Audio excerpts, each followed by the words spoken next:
Fala galera, Bandeira na área e aqui no nosso canal Muito Botafogo de Futebol e Regatas. 1-1 Vasco e Botafogo em São Januário no primeiro jogo das quartas de final da Copa do Brasil. Neste vídeo, em mais um conteúdo robusto, aquela análise especial pós-jogo. Está faltando leitura no decorrer das partidas e leitura dos adversários por parte do técnico David Ancelotti. Mas sobre o cargo de treinador no Botafogo, tenho alguns pensamentos, já trouxe aqui em alguns momentos e vou falar após a análise do jogo. Antes, claro, peço, se inscreva por aqui, deixe o like, ative o sininho, tudo isso é muito importante para o crescimento do nosso canal e você não perde conteúdo. Pois é, galera, o Botafogo entrou em campo, isso é muito importante para que possamos entender o desenvolvimento da partida, porque o Botafogo não foi bem na maior parte do tempo, com John no gol, Vitinho na lateral direita,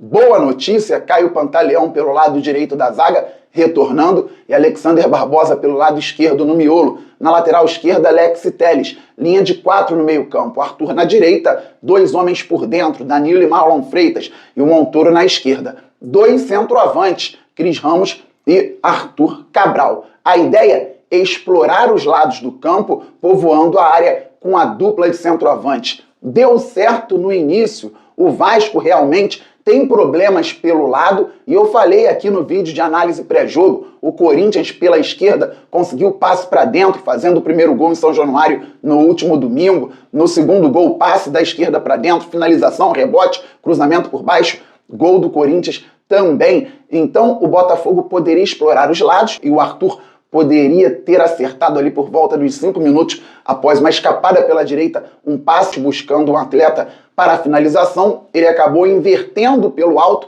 mesmo assim o Telles cruzou, Arthur Cabral cabeceou para fora. O Botafogo já começava a ameaçar o adversário em São Januário. Pouco depois, e por isso é muito legal ter a volta do Pantaleão também, o zagueiro do Fogão subiu com a pelota, deu passe vertical, a bola voltou, chegou ao Danilo que deu um passe vertical, o Arthur por dentro conseguiu o passe para a esquerda, Alex Telles bem posicionado, fez um cruzamento muito bom, encontrou o Arthur Cabral, que cabeceou para o Léo Jardim não defender. Cabeceou para baixo com força, a bola subiu, depois bateu no chão, 1-0 Botafogo. 2 situações tratadas pelo Ancelotti na coletiva. O Botafogo tinha dificuldade em jogos anteriores na primeira construção porque estava trabalhando com 2 zagueiros de perna esquerda, isso é verdade, e eu sempre falei aqui. O Caio Pantaleão voltou e conseguiu ser importante nessa saída de bola logo no início, no lance antes do gol. Só que o Botafogo mesmo assim teve dificuldade para sair da marcação alta do Vasco em vários momentos. Outra situação tratada pelo técnico do Botafogo na coletiva é que a ideia era explorar o lado, trazendo pontas por dentro, soltando os laterais e a dupla de centroavante incomodando o Vasco da Gama. Deu certo aos 7 minutos, gol do Botafogo. O jogo ficou controlado, o Ancelotti falou na coletiva que queria os pontas por dentro, justamente gerando dificuldades no miolo da defesa do Vasco, e os laterais explorando os corredores por fora. Só que Vitinho e Telles estão cansados, jogando direto, desgastados, não vão conseguir atacar o tempo inteiro, tendo que defender também. Fernando Diniz leu o Botafogo rapidamente, mesmo tendo tomado um gol no início, e o que acontece na falta que origina o gol do Vasco da Gama? O Montoro marcava um pouco mais por dentro, o Cruz Maltino circulava a bola na primeira linha de defesa e o passe entrou com o Montoro não acompanhando, Telles tendo que sair, e se o lateral teve que dar o bote mais adiantado, o que sobra? Um zagueiro. Por quê? O Felipe Coutinho, de forma inteligente, observou que se o Botafogo tem laterais que estão subindo, mais desgastados, e pontas trabalhando mais por dentro, poderia sobrar um espaço pelo lado para ele encontrar uma solução na zona ofensiva do Vasco. Num primeiro momento, ele encontrou esse espaço pelo lado direito. O Barbosa teve que sair para dar o bote. Barbosa, que é um baita zagueiro, fora da área, pertinho da linha lateral, onde não deveria estar, contra o Felipe Coutinho, levinho, falta do jogador do Botafogo. A falta foi cobrada e o principal problema no rebote, o Nuno não poderia estar sozinho para buscar o cruzamento. O Marlon não podia encolher a cabeça pensando no desvio, na saída do John. O Botafogo não poderia ter deixado um jogador com a qualidade do Nuno conseguindo dominar a bola após o rebote para fazer o levantamento. Desvio do Marlon, John ficou na saudade, Jair fez o gol de empate do Vasco, que continuou entendendo que se o Botafogo queria explorar o lado, poderia ter dificuldades também. Então o Vasco circulava a bola pela direita do ataque, incomodando o nosso sistema defensivo pela esquerda e aproximava muitos jogadores no setor ofensivo pelo lado esquerdo também. O Piton subia e ali encontrava o Felipe Coutinho, o próprio Nuno e gerava uma vantagem numérica em alguns momentos que acabava fazendo também com que o Vasco tivesse vantagem posicional. Tocava a bola, se movimentava e o Botafogo ficava perdido. Com a linha de 4, o Montoro não sabendo o momento de marcar por dentro ou por fora, o Arthur de igual forma, Marlon e Danilo perdidos. A questão não é Marlon não poder jogar com Danilo ou Danilo não poder jogar com Marlon. É macro. O Botafogo no 4-4-2, com os dois pontas, ainda tentando entender o movimento, e dois centroavantes que sozinhos tentavam marcar lá na frente pressão e não eram acompanhados pelos jogadores que estavam nas linhas de trás, o Botafogo tinha muitos problemas e o Vasco encontrava soluções. Não teve chances claríssimas no primeiro tempo, o Cruz Maltino, mas era melhor que o Botafogo. O que o treinador poderia ter feito? Reorganizado no intervalo, poderia ter trocado, tirado um dos centroavantes, colocado o Savarino como colocou aos 10 minutos da segunda etapa. Não fez e o Botafogo começou a ser muito pressionado pelo Vasco logo no início do segundo tempo. O gol poderia ter saído ali. O John fez defesaça no mesmo lance, bola no travessão. Tem o lance que a torcida do Vasco está pedindo pênalti, tudo na mesma jogada. O chute e a bola batendo no braço do Marlon Freitas. Polêmico ou não, se o Daronco tivesse marcado pênalti, eu sinceramente não teria achado nenhum absurdo. Como aos 14 do primeiro tempo, podem ver, escanteio cobrado pelo Telles, o jogador do Vasco derruba o Cris Ramos dentro da área. Ele puxa o Cris Ramos antes, a bola é batida e mesmo assim ele puxa novamente e pênalti para o Botafogo, também não marcado pelo Daronco.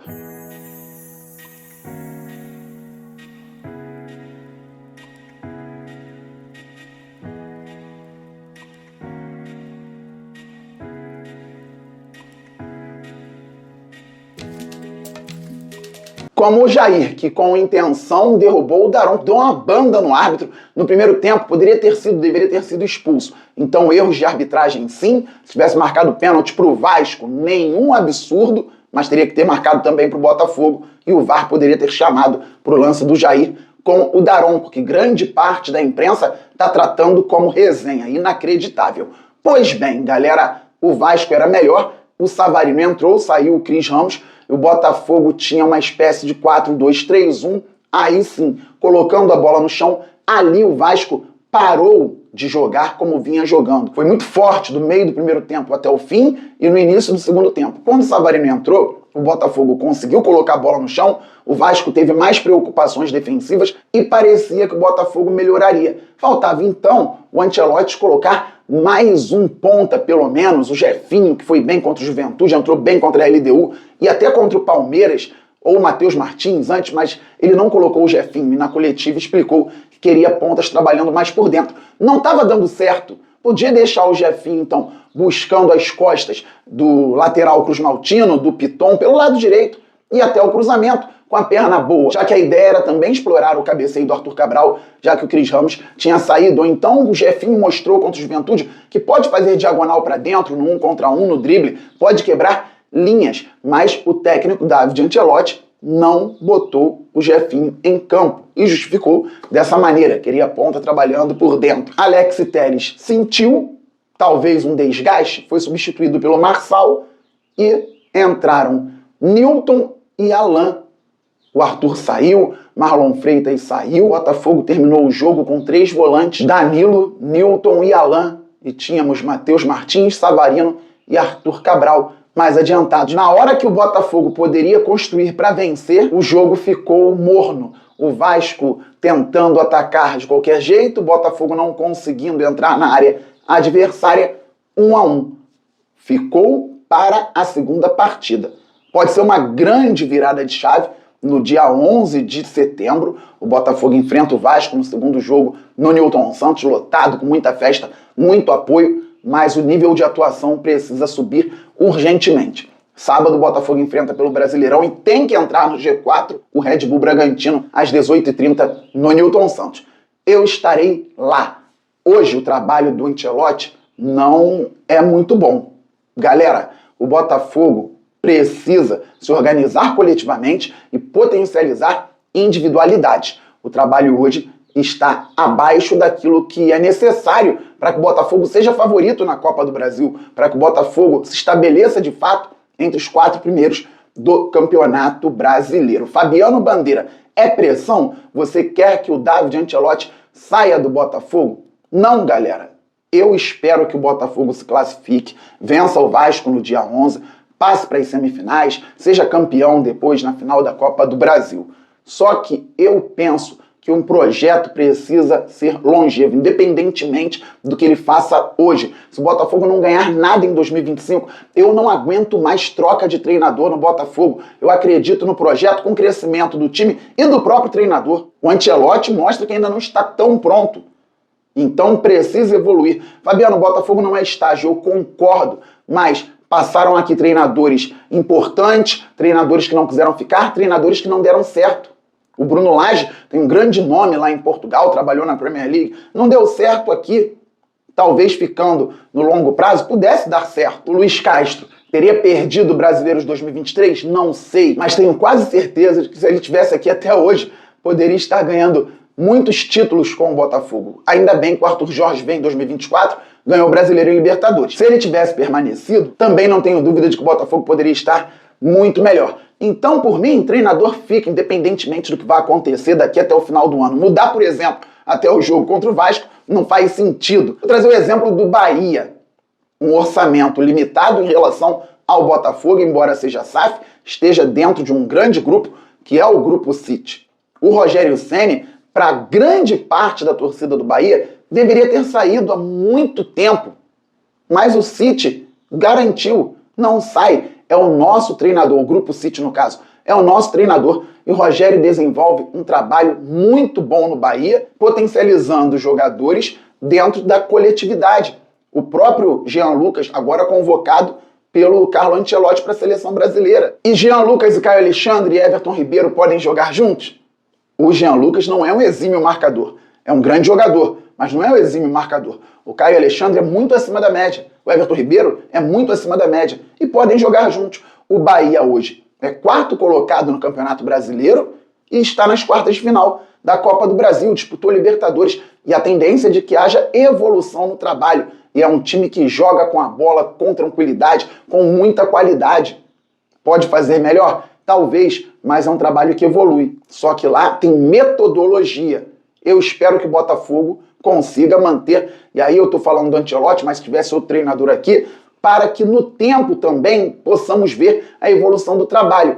E aí eu tenho que ir para o extracampo falar sobre tudo que acontece no clube, na Eagle, porque o Botafogo hoje vive um momento sui generis. De fato, importa o que vai acontecer nessas disputas entre John Textor, Iconic, Eagle, Grupo Ares. Precisamos saber. O Botafogo poderia vender alguns jogadores? Sim. Trazer outros? Também. Mas é claro que em 2025 isso aconteceu de forma acelerada e conturbada. O time do Botafogo hoje não tem uma identidade. Temos que ser claros. Infelizmente, isso passa muito também pela troca. Eu esperava a troca de jogadores, tenho nada contra isso. Perguntavam nas lives aqui no início do ano se eu não via problemas no Botafogo não formar ídolos, porque os jogadores ficam pouco tempo. E eu dizia, até citando a música, os jogadores vão e vêm, mas você nunca está só. Mercado é mercado, jogador sai, jogador chega. Só que o Botafogo exagerou por conta de todos os problemas extracampo, que se resolvam logo para que o time tenha uma base e um trabalho longevo à beira do campo. Se vai ser com evolução gradativa, se vai demorar um pouco mais, um pouco menos,